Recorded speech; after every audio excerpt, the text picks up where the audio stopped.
Hingusgan sa Mandawi City Traffic Office karong tuiga ang pag-file og mga kaso batok sa traffic violators nga wala mo asikaso o mubayad sa ilang multa.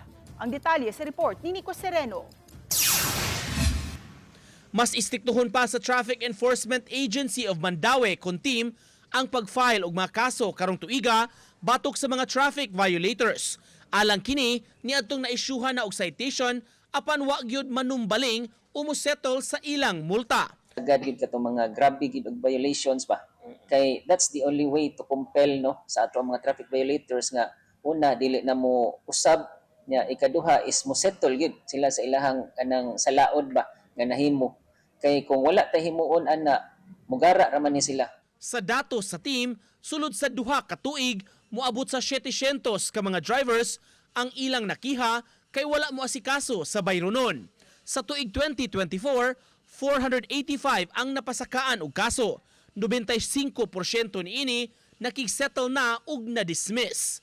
Dunay 24 ka mga kaso na archive pero naisyuhan og arrest warrant ang driver.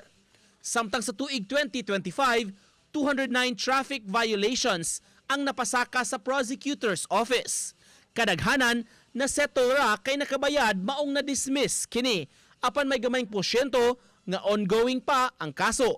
Nihatag lang mig 7 days nga grace period within which nga kinahanglan nila i-settle. Otherwise, makita na sa system sa among legal, i-extract na siya para file na siya og kaso after 7 days kung wala gyud settlement nga mahitabo. So, mao na nga kuhaon na sa legal para kuanan dali man mi ana kay mag-apas ba mi ana sa 2 months nga period ba para dili siya mo prescribe. Maong awhag niya sa mga naisyuhan gyud og citation, mubayad dayon sa ilang multa. Nico Sereno, Balitang Bisdak.